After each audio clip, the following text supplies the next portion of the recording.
¿Qué tal, amigos? Les saluda Juan Carlos Fuentes. En esta mañana, pues la verdad es que calurosa, porque sí ha estado haciendo ya un poquito de calor. Y la verdad es que un gusto nuevamente estar con ustedes para platicar de temas fiscales, contables, y que hoy particularmente, vamos a hablar del beneficiario controlador, pero no de los fundamentos. Bueno, vamos a hablar un poco de fundamentos, un poco de los antecedentes, pero lo más importante es cómo documentarlo, cómo identificarlo, cómo realizar una guía dentro propiamente de las empresas y hacerlo muy práctico con el ánimo de que estés alineado al proceso normativo que hoy nos marca el propio Código Fiscal de la Federación. Vamos a ver algunas leyes alternas que también manejan al beneficiario controlador y vamos a ver pues obviamente toda esta parte de la estructura de manera general, con el ánimo de que te quedes con una idea y que empieces a hacer prácticamente esta identificación, este proceso normativo, que en caso de incurrir en no realizarlo, no llevarlo a cabo, pues las multas están ahí a la orden del día y que seguramente pues nuevamente la autoridad es una que va a tener bajo la manga, ¿no? Hemos visto que ya dentro de todos los cambios y las estructuras que ha tenido la autoridad, pues las ha utilizado para llevarnos a un modelo de fiscalización en donde simplemente con la información que llegue a tener de todo lo que le hacemos llegar, pues básicamente con un clic nos pueda requerir por medio de facultades de comprobación o por medio de facultades de gestión o inclusive las famosas recaudaciones internas que llegan a ser, pues nos digan, oye, ¿sabes qué? No estás al debido cumplimiento de la parte fiscal. Y recordemos que hoy la parte fiscal no nada más es estar enviando declaraciones, no nada más es estar enviando informativas, sino es un todo, el cual pues afecta a todas las aristas de los negocios, de las personas físicas con actividad empresarial, de la gente que se dedica a los servicios profesionales y no se diga pues de las entidades como empresas, como asociaciones civiles, que también con todos estos cambios pues hay que estar debidamente alineados, ¿no? ¿Y a qué me refiero? Nada más para ponerlos en contexto: envío de contabilidad, estar localizados, estar localizables, estar timbrando de manera correcta la nómina y un sinfín de situaciones que nos llevan a que le abastezcamos a esa base de datos a la autoridad y la autoridad pues tenga un todo, un 100% de la información, con el ánimo de que esté supervisando y esté vigilando que estamos cumpliendo debidamente todo el pago de las contribuciones, tanto de personas físicas en el tema puede ser de salarios o de retenciones o inclusive de los pagos provisionales de los cuales están obligados, o en su defecto para las personas morales igual en pagos provisionales, ya sean reciclo o régimen general. Y pues bueno, con este pequeño preámbulo quiero iniciar. Vamos a ver hoy justamente el tema del beneficiario controlador, con el ánimo de que ustedes tengan un contexto general de cómo iniciar este proceso. Y pues bueno, dicho esto, quiero iniciar con la frase del día de hoy, en donde justamente va muy ad hoc con el tema que vamos a platicar en este momento, que me gustaría leerla. Y me gustaría especificar a qué va dirigida. Y va dirigida a esta, dice: la personalidad jurídica no es más que un ligero velo arrojado sobre los asociados para unificar un grupo. Hablando también justamente de que muchas veces recibimos ingresos por medio de una figura jurídica. Y vamos a ver más adelante a qué se refiere el tema del velo corporativo. Les condensa en una sola persona y no es distinta de ellos, puesto que ellos mismos son ella, ¿no? Ellos mismos son quien conforman esta persona jurídica y son los responsables y los obligados propiamente a poderle hacer frente a la persona jurídica propiamente, y no está compuesta más que por ellos, ¿no? Y ya lo vimos también inclusive en una propia ley de procedimientos penales, en donde ya la persona jurídica tiene responsabilidades e inclusive se puede juzgar a los socios que integran propiamente esta sociedad. Entonces, creo que está muy ad hoc justamente esta reflexión. Lo saqué de este autor que es Varelis Sommier, en donde justamente creo que le da la estructura y el contexto real de qué es una sociedad o una personalidad jurídica como tal. Entonces, pues vamos a iniciar, si me lo permiten, este curso. Espero pues obviamente todas sus dudas, sus preguntas, con el ánimo de poderlas resolver. Les doy un contexto general. Vamos a ver antecedentes, vamos a ver evidentemente de dónde se origina esta parte del beneficiario controlador, algunas otras leyes que también a la par están solicitando identificar al beneficiario controlador, al beneficiario final, que hoy pues básicamente al que nos vamos a abocar es al del Código Fiscal de la Federación, pero vamos a tocar algunas otras leyes. Adicional a esto, traigo un caso práctico, algunos supuestos en los que caemos para poder identificar, una guía para poder identificar básicamente al beneficiario controlador y cómo documentarlo. Ahí también traigo algunos documentos, algunos escritos que hay que hacerle llegar. Y también quién está obligado, desde mi punto de vista, repito, porque pues no se señala propiamente quién está obligado a poder identificar propiamente al beneficiario controlador. Entonces, desde mi punto de vista les diré quién es el obligado a poder señalar quién es el beneficiario controlador y en caso de que no tenga el conocimiento técnico, qué es lo que puede hacer, ¿no? Entonces, en este sentido, de eso se trata el curso del día de hoy. Traigo ya algunos formatos que les podré regalar, que ya lo tienen inclusive dentro del propio material, salvo nada más una matriz de riesgo que ahorita la acabo de sacar, pero esa la vamos a llenar de manera conjunta con el ánimo de que este proceso completito quede desde el inicio hasta el final y lo puedan implementar pues prácticamente dentro de su empresa. Lo que hemos platicado, yo creo que el éxito básicamente de las empresas hoy se ve reflejado en una gestión de riesgos, en una administración justamente de los riesgos los cuales estamos expuestos tanto como personas físicas como personas morales y cómo vamos a mitigar esos riesgos que ya hemos platicado, contenerlos y tener justamente los controles suficientes para poder mitigar ese riesgo que está latente, ¿no? Entonces, de eso se va a tratar el curso del día de hoy. Espero que se queden con nosotros hasta el final y con el ánimo de poderles hacer llegar todos estos datos, esta información. Bueno, pues dicho esto, pues justamente esta primera lámina es ¿qué hace dar cumplimiento a tu empresa? Pues bueno, de primera instancia, la detección de los riesgos potenciales que se pueden generar. 2, maximización del cumplimiento normativo, como puede ser el tema del beneficiario controlador, y estadísticas automáticas. ¿Qué es lo que se busca? Pues obviamente que tú tengas información muy a la mano, muy veraz, muy sencilla de que la puedas digerir y que puedas tomar decisiones básicamente con estas implementaciones de control interno. Entonces, por eso es importante de alguna manera que tengamos en contexto que el éxito de la empresa va a ser identificar los riesgos. Y que eso es lo principal, ni siquiera tener controles, identificar el riesgo y cuál va a ser el control que le voy a implementar a ese riesgo, ¿no? Y para esto les leo un poquito de esta lámina, dice, parte del éxito de las empresas hoy en día es la gestión de riesgos, que es algo que ya les había comentado, y medir los impactos que pueden generar dentro de los negocios, ya sea en la parte financiera, en la parte de los procesos, en la parte jurídica, en la parte fiscal, en la parte contable, en la parte corporativa e inclusive en la parte de recursos humanos. Entonces, pues vean realmente cómo el hecho de implementar, ahorita vamos a ver, por ejemplo, quién está obligado a identificarlo. Y de inicio, pues obviamente esta persona tiene la obligación de generar un procedimiento, documentarlo, para que en el caso de que esta persona en un futuro no se encuentre en la empresa, no esté pues obviamente él estableciendo esta parte de control, pues obviamente alguien vaya a la parte documental, consulte, lea cuáles son las características de poder documentar esta parte del beneficiario controlador y lo pueda ejecutar en caso de que se requiera, porque recordemos que el beneficiario controlador, de acuerdo al artículo 28 del Código Fiscal de la Federación, pues forma parte de la contabilidad. Entonces, y también ya lo establece el propio 32 ter, en donde esto es parte de la contabilidad y debe de estar por lo menos resguardado los siguientes 5 años. Entonces, ¿qué significa?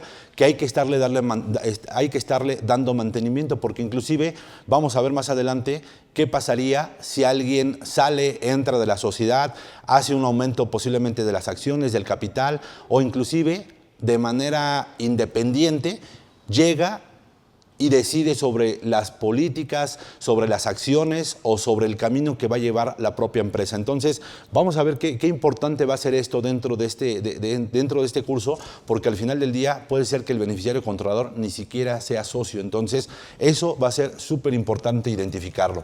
Bueno, algunos antecedentes que tenemos dentro del beneficiario controlador, pues data desde 1989, en donde la propia Gafi,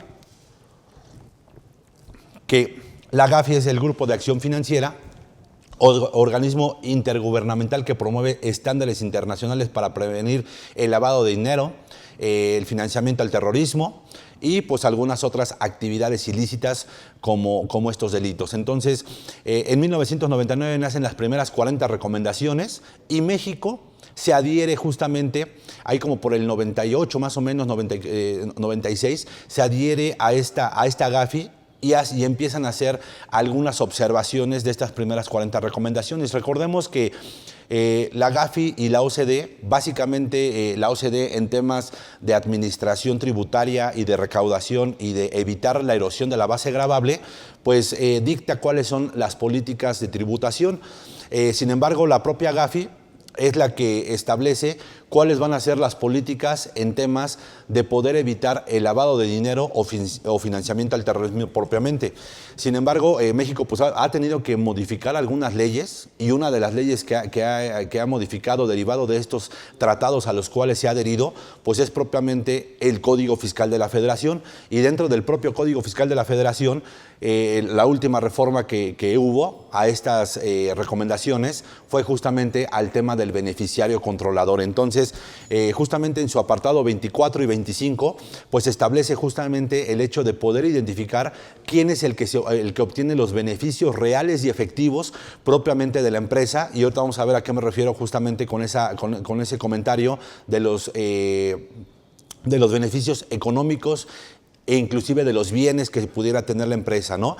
Yo nada más les pongo en contexto. Imagínense que dentro de su empresa está pues obviamente el socio mayoritario, que es el papá, y los hijos, pero los hijos pues no tienen funciones, no tienen de alguna forma alguna actividad real dentro de la empresa, pero sin embargo sí tienen beneficios de la propia empresa. ¿A qué me refiero? Que les pueden comprar posiblemente un automóvil de alta gama, y evidentemente pues esto sería un hecho de poder ser beneficiario, inclusive controlador.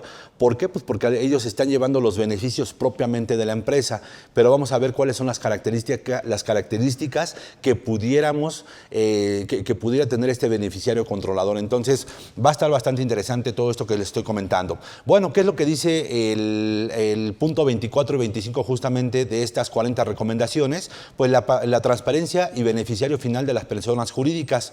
En el 24, en el 25 dice transparencia y beneficiario final de las estructuras jurídicas. Perdón. Bueno, recordemos que en este caso el beneficiario final puede darse de dos maneras.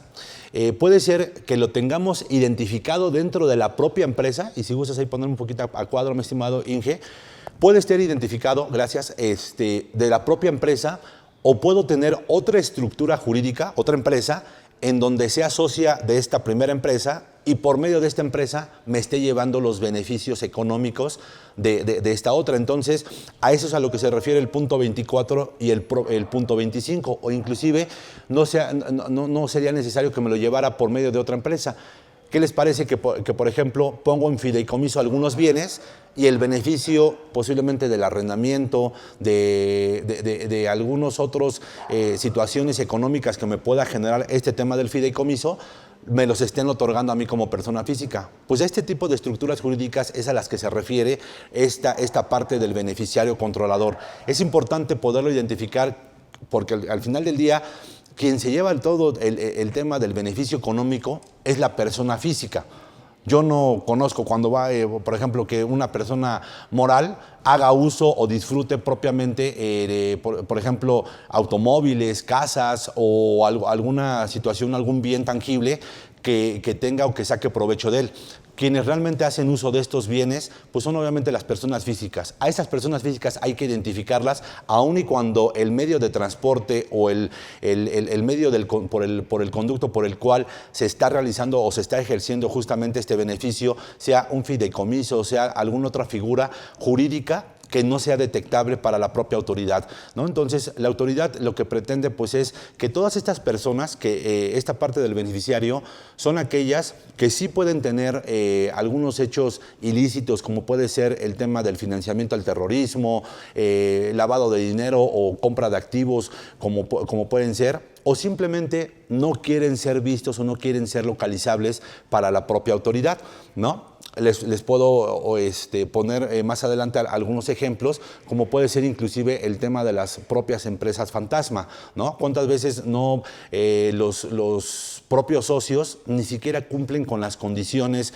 idóneas para poder facturar o para poder generar ese nivel de ingreso que justamente se tiene por parte de estas empresas? Entonces buscan justamente personas que les presten el nombre, que no son los reales socios, que no son las personas que administran realmente el dinero, y justamente lo que busca la autoridad es poder identificar quién está atrás de todos estos procesos y ver cómo se están llevando, pues obviamente, este beneficio económico que están teniendo cada una de las empresas. Entonces, pues dicho esto, vamos a seguir con las siguientes láminas, con el ánimo de poder ir avanzando. Y bueno, ahí les pongo el punto 24, en donde vamos a revisar qué es lo que establece. Ahí sí gustas ponerme en la diapositiva, mi estimado Inge. Bueno, transparencia y beneficiario final de las personas jurídicas. Los países deben tomar medidas para impedir el uso indebido de las personas jurídicas para el lavado de activos o el financiamiento del terrorismo. Los países deben asegurar que existe información adecuada, precisa y oportuna sobre el beneficiario final y el control de las personas jurídicas, lo que había estado platicando ahorita con ustedes. Que las autoridades competentes puedan obtener o a la que puedan tener acceso oportunamente. Por eso es súper importante que en temas financieros, en temas inclusive de la propia ley PIORPI, que es la de lavado de dinero, y hoy con el Código Fiscal de la Federación, que son 3 leyes ya que podrían situar a un beneficiario controlador, a un beneficiario final, pues evidentemente esto se puede identificar y la autoridad pueda tener acceso rápidamente por medio de los avisos, o que en caso de que requiera solicitar cómo se está documentando esta información, pues pueda solicitarla al contribuyente y de manera inmediata la pueda hacer llegar justamente con esta identificación y con estos expedientes que de manera independiente se tendrían que estar entregando y elaborando como tal, ¿sale? Ok. En particular, los países que tengan personas jurídicas que puedan emitir acciones al portador o certificado de acciones al portador, o que permitan accionistas nominales o directos nominales, deben tomar medidas eficaces para asegurar que estas no sean utilizadas indebidamente para el lavado de activos o el financiamiento al terrorismo. Vean cómo justamente esta parte del beneficiario controlador va enfocada básicamente al tema del lavado de dinero, ¿sí? Entonces, pues digo, para que lo vayan identificando, en donde justamente todas estas modificaciones, estos tratados a los cuales nos vamos adheriendo conforme van pasando los años, pues tienen que ver mucho con la materia internacional y con la ley de una situación internacional o de una normatividad internacional, cómo lo vamos bajando a la parte normativa y cómo va afectando, ¿sale? Entonces, que de hecho ese es parte del objetivo a la hora que vayamos a documentar el beneficiario controlador dentro de nuestras empresas. Ya lo vamos a ver más adelante en la parte práctica. Ok, otro de los puntos importantes es los países deben considerar medidas para facilitar el acceso a la información sobre el beneficiario final y el control de las instituciones financieras que ejecutan los requisitos plasmados dentro de las recomendaciones 10 y 22. Y bueno, los países deben tomar medidas para prevenir el uso indebido de estructuras jurídicas para el lavado de activos o financiamiento al terrorismo. En particular, los países deben asegurar la información adecuada, precisa y oportuna sobre fideicomisos, lo que platicábamos, incluyendo información sobre el fideicomitente, fiduciario y los beneficiarios.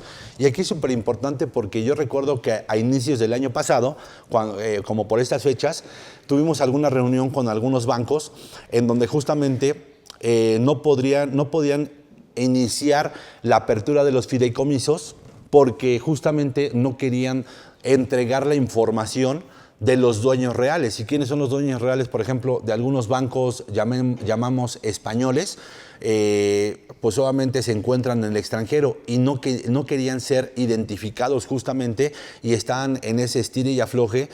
¿Qué tanta información realmente estaban, pues hoy obligados a poder entregar justamente por esta recomendación de la Gafi? Porque al final el 32 ter también establece pues que si tú eres quien administra propiamente el fideicomiso, también te van a investigar, también tienes que entrarle a la parte de la identificación, porque al final vas a ser el fiduciario quien va a administrar los bienes propiamente. Entonces, está interesante justamente porque se trastocó pues inclusive socios y accionistas de otros países. Sin embargo, pues se tuvieron que alinear en el proceso justamente de poder retomar toda esta parte de la documentación, de poder aportar información, porque vamos a ver cuáles son en este sentido las sanciones principalmente y los riesgos que hay en materia financiera o en materia de multas básicamente en caso de no llevar a cabo o de no abastecer esta información como tal. Bueno, seguimos con el tema de los antecedentes. En México, México integra a Gafi desde el año 2000, bueno, ahí corrijo, ahí les había dicho en el 98, eres sobre el año 2000, y adopta las 40 recomendaciones, que es la 24 y la 25, que ya leímos, y básicamente lo que México le falta justamente de esas 40 recomendaciones es que no reconoce propiamente quién es el propietario dentro de su sector financiero, el propietario real de los recursos que se pudieran tener dentro de los bancos como tal. Y como beneficiario final al tema de la ley PIORPI, que a partir de 2012 pues fue cuando se publicó esta ley PIORPI y justamente fue cuando se le empezó a dar un mayor auge al tema del beneficiario final. Y hoy pues estamos con el tema del beneficiario controlador en 2022, pero que ese es un tema pues más enfocado al tema del Código Fiscal de la Federación, que estaríamos hablando más de beneficios económicos propiamente que se lleva el socio, el accionista, y quién está realmente atrás de todos esos beneficios como tal. La Gafi considera como beneficiario final a la persona física que posee o controla a un cliente o en cuyo nombre se realiza una transacción, ¿no? Ahí nada más como comentario. En este orden de ideas, y me gustaría leer este apartado que es interesante, es importante lo comentado en el reporte de la Organización para la Cooperación y el Desarrollo, la OCDE, respecto al manual sobre beneficiarios finales, preparado por la Secretaría del Foro Global sobre Transparencia e Intercambio de Información con Fines Fiscales. El Banco Interamericano de Desarrollo, en marzo de 2019, en el cual indica que el beneficiario final se refiere a las personas naturales que son los verdaderos dueños y controlantes o quienes se benefician económicamente de un vehículo jurídico, como una sociedad mercantil, un fideicomiso o una fundación. Es decir, quien efectivamente es el dueño y controlante y quien se beneficia de los vehículos jurídicos, indicando que la importancia de identificar al beneficiario final es dejar en el anonimato que durante años han permitido actividades ilegales como corrupción, lavado de activos, financiamiento al terrorismo, así como el tema de la evasión fiscal. Y aquí pues obviamente pongo como referencia empresas que realmente son fachadas para operar, lo que platicábamos particularmente sobre las empresas fantasma, ¿no? En donde justamente yo puedo ser que soy quien realmente va a operar, pero yo no me quiero ver inmiscuido pues, por cuestiones jurídicas, por cuestiones corporativas, y le pido a alguien que sea mi testaferros, ¿no?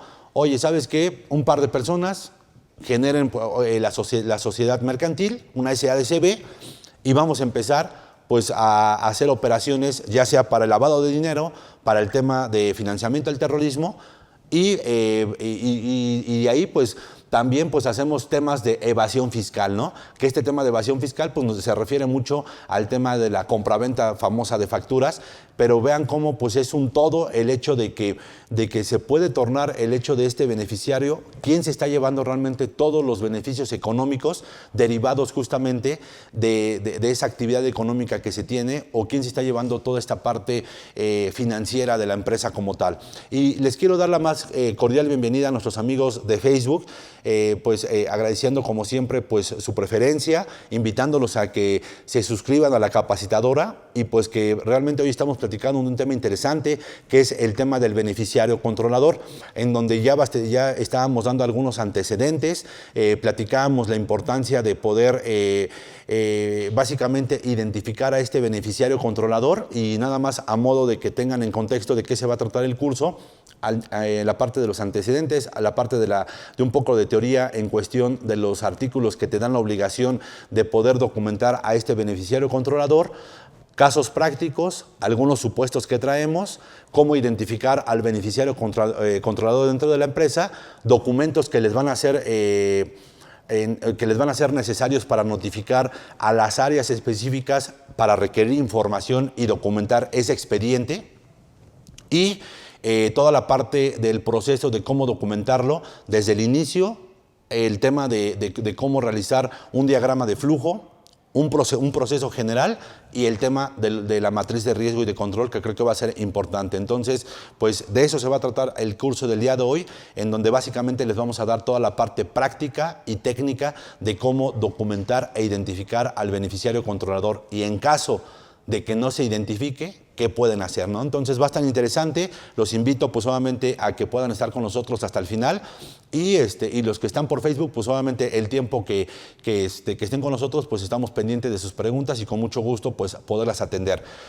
Bueno, platicábamos justamente que a lo que se refiere justamente pues es de que podamos evitar el tema de poder evitar la corrupción, el tema del lavado de los activos, el tema del financiamiento al terrorismo, y también pues el hecho de la propia evasión fiscal, ¿no? Por medio de estos testaferros en las empresas o dentro de las personas jurídicas como tal, ¿no? Porque muchas veces quienes son los responsables o quienes se señalan como responsables, pues ni siquiera tienen la característica de poder tener esa parte de socios o accionistas dentro de la empresa, cuando son empresas que facturan miles de millones de pesos, pero simplemente es para hacer este tipo de actividades que ya mencionaba anteriormente. Entonces, pues dicho esto, vamos a seguir con el tema importante de los antecedentes, con el ánimo de que se vayan armando de un contexto general y como de una normatividad internacional. La estamos bajando y tuvimos que hacer algunos cambios, como por ejemplo hacer una ley PIORPI que justamente va contra el tema de lavado de dinero, una ley, modificar inclusive la ley de instituciones de crédito, y modificar también hoy en día, en 2022, el tema del Código Fiscal de la Federación, pues derivado justamente de podernos adherir a esta parte de la GAFI de las 40 recomendaciones. Entonces, súper interesante, sigo con algunas lecturas con el ánimo de poder dejar puntos importantes, y posteriormente seguimos a la parte práctica. Adelante, mi estimado Inge, por favor, si gustas ponerme en... Ok.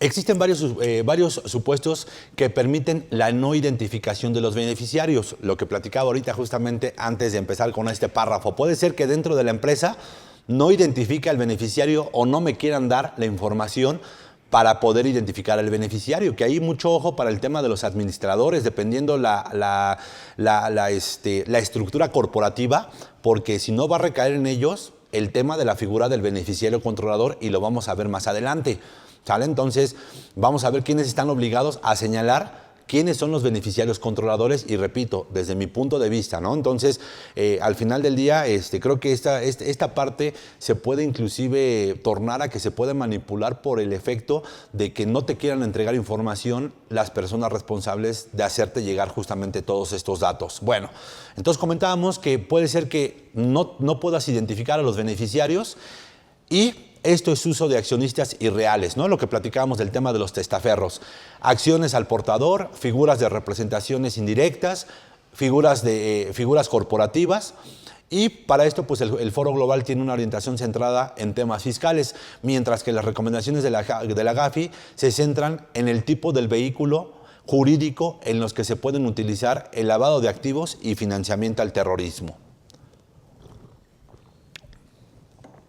Justo estos antecedentes se contemplan dentro de la propuesta de la reforma al Código Fiscal de la Federación para 2022, que esa es la última modificación justamente para poder identificar a este beneficiario controlador, y ya empezamos a identificar, ¿no?